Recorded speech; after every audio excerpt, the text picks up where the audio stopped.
Hello mga guys. Nandito tayo sa isang training center na kung saan tinawag sa ating presidente. Isa sa pamilya ng OFW dati na kung saan nagkaroon ng problema mga guys. May kaugnay sa nangyari sa kanya bilang isang OFW.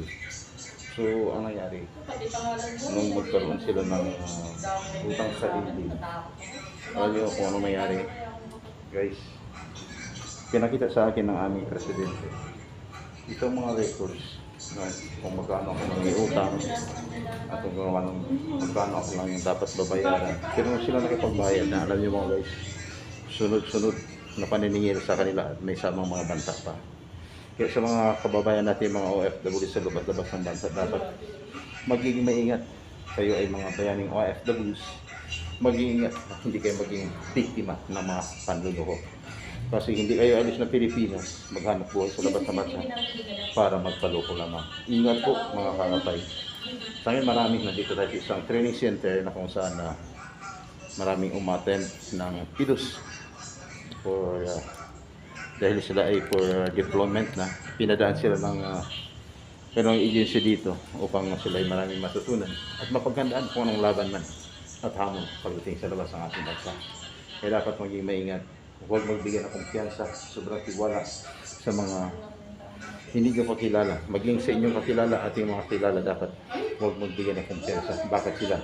Hindi natin alam, isa sila sa maging tulay upang kayo mapahamak lamang. Mamaya, mga kagapay, abangan natin ang buong kwento sa lahat ng pangyayari sa aming nakakilala dito, kaibigan namin yung Presidente Saad Mo Advocacy. Yung totoong kwento at pangyayari na kanyang dinanat sa kanya. Standby. Hello mga kagapay, magandang hapon, Luzon, Visayas at Mindanao. Mindanao man inyong lingkod, si kaagapay natin sa Kaagapay ACTV. Alam nyo mga kakapay, nandito ko ngayon sa isang building na kung saan isang may ginaganap na training. Ito, nakita nyo siguro yung sa aking harapan. Yan. Hindi niyo siya makilala. Akala nyo para siyang yung dating niya parang pugita, di ba? Parang pugita, ano? Pero siya ay isang normal na tao. Isang OFW ka ba? OFW ka ba na? Hindi. Ang anak mo OFW. Isa sa pamilya ng OFW na sa Japan. So may mga kakapay, may isang problema na idinurog sa atin. Alam niyo naman siguro sa ngayon na uso yung tinatawag na scam. Si ate, biktima po siyang tinatawag na scammers. Alam niyo, may ipapakita ako sa inyo, ito mga kaagapay. Ito ba? Yung ayan mga. Ito po, makikita niya, di ba?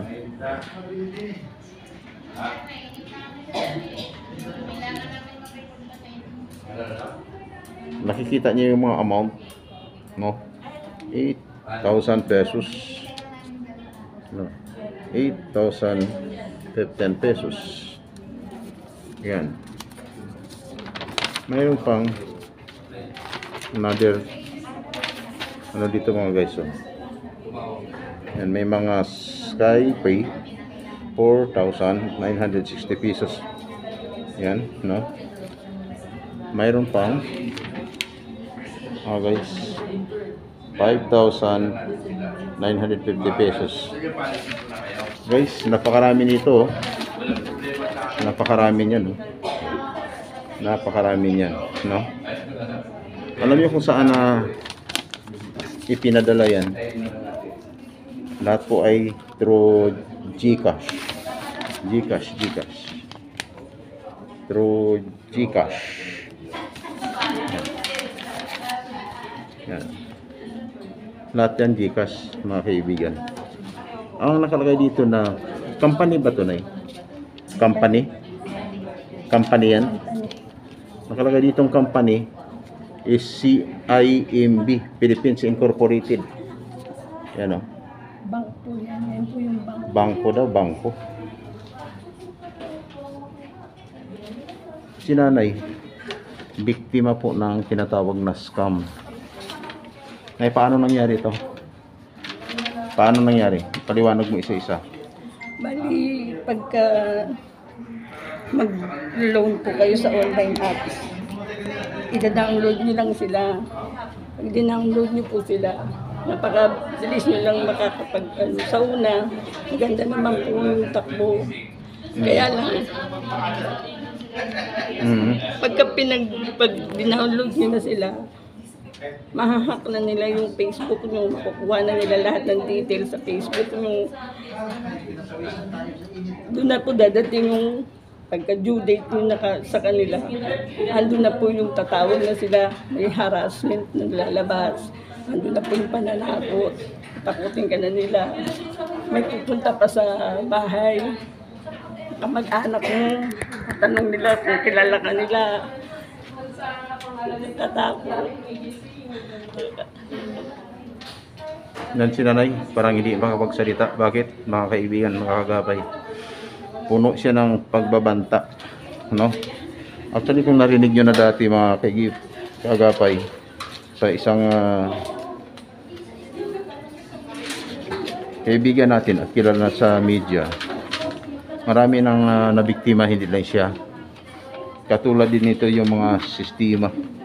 Kaya dapat sa mga kababayan natin ng mga OFWs, magiging maingat po tayo, no? Magiging maingat, lalo na mga OFWs na paalis pa lamang sa labas ng bansa. Maraming mag-o-offer sa inyo, hindi lamang sa pamagitan ng katulad nito, ang ginawa maglo-loan, o-offeran kayo ng magandang halaga at kailangan kayo ay magbabayad muna. Itong pinagbabayad ba siya yun ay ano to?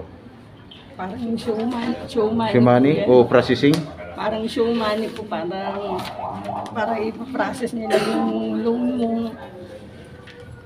Yung mga kaibigan, marami nang nabiktima, hindi lang itong sinanay. So, ang purpose noon, pagbabayarin kayo para daw may process ang inyong loan. Then, after na may process ang inyong loan, so saka na mag-continuous yung tinatawag na inyong transaction. Kung ikaw na aprubahan, so, yan. Nagpapadala ka ba ng pera sa kanila? Nakatanggap ka na ng loan mo? Nagsimula sa kanila? Wala po. Wala tanggap Guys, na loan. walang natanggap na loan. Siya ngayon ang nakapagbigay ng pera doon sa sinasabing nagpapautang. So ngayon, Yung mga text po nila. dahil na aprubahan, sinabi ba na approve na yung loan? Sabi po, aprobado yung Na-approve na ang loan mo, pero nakapag-release pa sila para ibibigay sa iyo. Hindi po sila nakapag-release. Hindi po sila nakapag-release. So ang pinakamalaking in-applyan na loan, magkano ang halaga? Ang sabi nila, makakapag-loan ka daw ng 50,000 payable in 36 months. Pinapalabas nila na ang babayaran mo lang every month is 2,000 something. Pero hindi yun mangyayari kasi bibigyan ka lang nila na kunyari ng OTP. Hindi mo yun ma-access, kahit kailan hindi mo yun makukuha. Dahil sila rin ang may hawak ng access na yung bibigyan nilang sa yung code, hindi yung totoo. Hindi ka makakakuha ng loan sa kanila. At yung gagawin nila, yung sa mga online apps. So, yung sa mga online apps, ihaharas ka na nila kapag due date mo na, haharas ka na kung ano na sasabihin nila sa pananakot. So mula noong mulang nag-apply ka na noon, wala ba talaga na ibigay sa kanila, sa inyo na kung magkano? Yung online apps na yun, meron ako nung una, nabigyan nila ako, nagbayad ako. Magkano? 5,000 po. Ang ilang beses po kayo nakatanggap ng loan? 2 beses kami nagtransaksyon. Nung pangalawa po, nung mag-log out na ako, lalabas na yung mga iba't ibang apps na maniningil na rin sa'yo. Lahat sila naniningil sa Lahat na inyo? naniningil na. Pare-pareho ba yung amounts na Iba-iba, mayroong 3,000, mayroong 5,000, may 6,000. Talaga lang. So kaya ito mga kaagapay, tingnan niya. kung kayo ay hindi magiging katulad kay nanay, ito, pag kayo ay sisingilin na at hindi kayo nakapag-update, ito nang may mangyayari. Ito natin makikita ninyo nandyan yung mga numbers, no, at saka yung mga threat na matatanggap ninyo sa kanilang mga number. Tingnan nyo muna yung mga numero. Ayan o. Ayan o. Ayan. Yan ang mga threat nila. Simulan natin dito. Ayan. Basahin nyo.